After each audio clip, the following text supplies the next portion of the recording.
بسم اللہ الرحمن الرحیم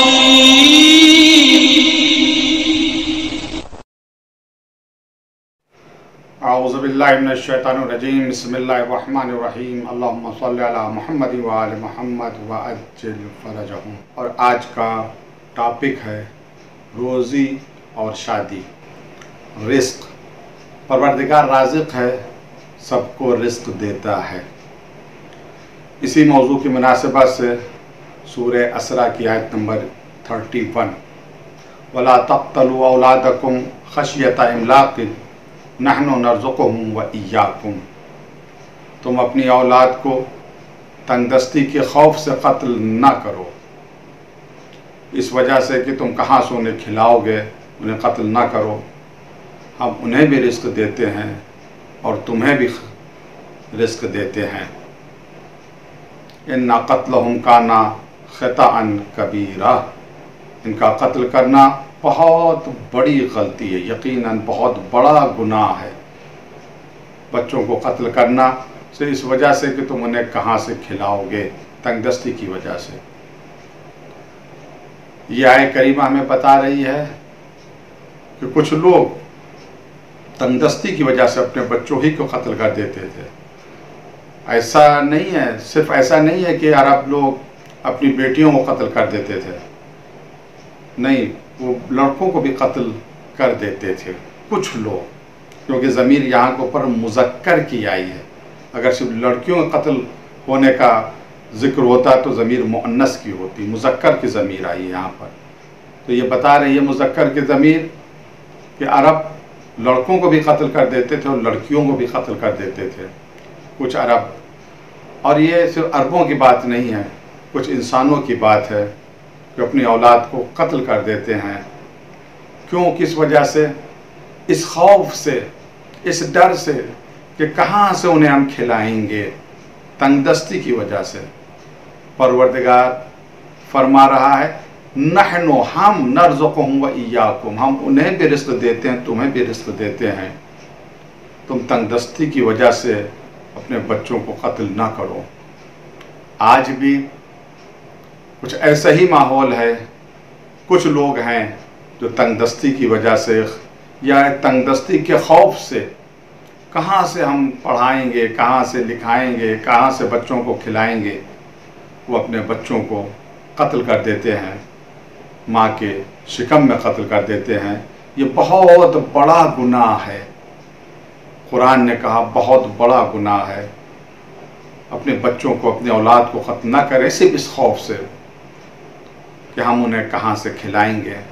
یاد رکھنا چاہیے کہ پروردگار رازق ہے اور اس نے جتنے سورسز پیدا کر رکھے ہیں ان میں ذرہ برابر کمی نہیں۔ کچھ لوگوں کا یہ خیال ہے کہ آبادی بڑھے گی تو ہمارے لیے مشکلات آ جائیں گے، یہ الگ مستقل ٹاپک ہے، لیکن میں اتنا کہنا چاہتا ہوں کہ ہمارے سماج، ہماری سوسائٹی میں جو سسٹم ہے، جو نظام ہے، اس کے اوپر ظلم کی حکومت ہے۔ جو نیچرل سورسز ہیں، منابع طبعی جنہیں کہتے ہیں، ان پر کچھ لوگوں کا قبضہ ہے، یعنی بہت سے لوگوں کا حق کچھ لوگ مارے بیٹھے ہوئے ہیں۔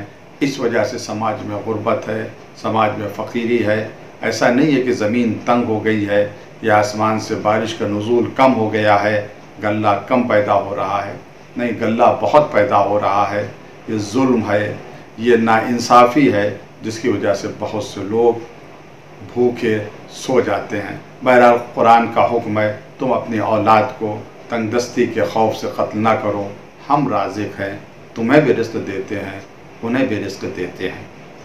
اس موضوع کی مناسبت سے آج جو آیت ہے، آج جو حدیث ہے، وہ یہ ہے من ترک التزویج مخافۃ العیلہ فقد اساء الظن باللہ عز وجل، جو اپنے اہل و عیال کے اخراجات کے خوف سے شادی نہ کرے کہ کہاں سے میں اپنی بیوی کو کھلاؤں گا، کہاں سے اگر بچے پیدا ہو گئے تو انہیں کھلاؤں گا، تو ایسا شخص اس نے خدا کے رازق ہونے کے بارے میں بدگمانی کی ہے۔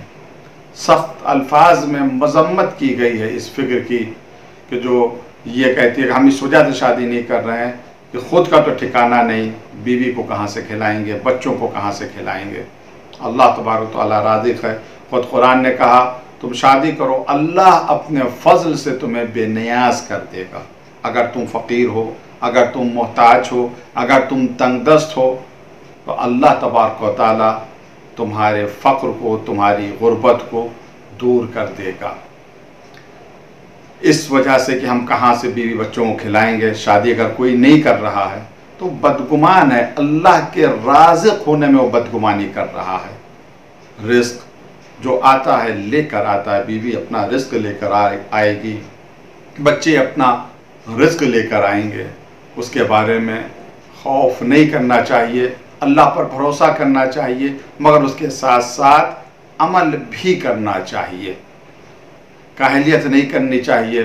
بہت سے لوگ ہیں جو کام کرنے میں کاہل ہوتے ہیں، اس وجہ سے وہ فقر و غربت کا شکار ہو جاتے ہیں۔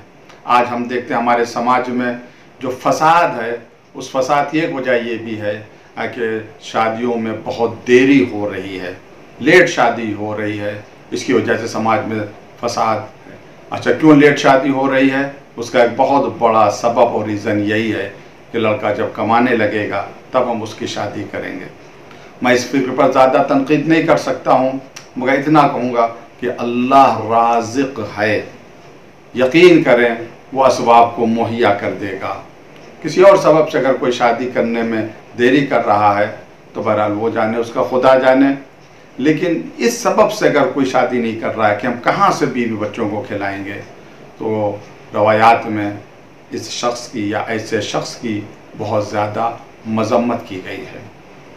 شادی کیجئے، اللہ رزق میں برکت عطا کرے گا، شادی میں آسانیاں پیدا ہوں تاکہ لوگ جلد از جلد شادی کر سکیں۔ رسم و رواج نے بہت ہی زیادہ شادی کو مشکل بنا دیا ہے۔ جو رزق کا تعلق شادی سے، کتنی حدیثیں ہیں، پیغمبر اسلام حضرت محمد مصطفیٰ صلی اللہ علیہ وآلہ وسلم نے فرمایا اگر کسی نے تنگ دستی کی شکایت کی، غربت کی شکایت کی، تو آپ نے اسے مشورہ دیا کہ شادی کر لو، پروردگار تمہاری غربت کو دور کر دے گا۔ اب یہاں کے اوپر ایک بات تھوڑا سا غور کرنے کی ہے کہ بہت سے لوگ ہیں جو شادی کرتے ہیں لیکن اس کے باوجود بھی وہ پریشان ہوتے ہیں، وہ غریب ہوتے ہیں، ان کی غربت دور نہیں ہوتی۔ یہاں کے اوپر یہ حکم ہے شادی کرنے کا، یہ اللہ کا حکم ہے۔ اللہ کبھی امتحان بھی لیتا ہے، اللہ کبھی آزمائش بھی کرتا ہے۔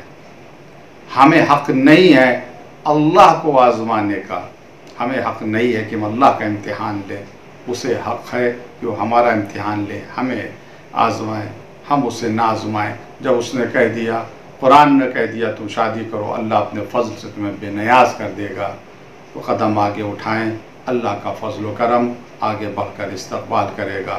شادی کیجئے، رزق میں برکت ہوگی، آنے والے اپنا رزق خود لے کر آئیں گے۔ السلام علیکم ورحمۃ اللہ وبرکاتہ۔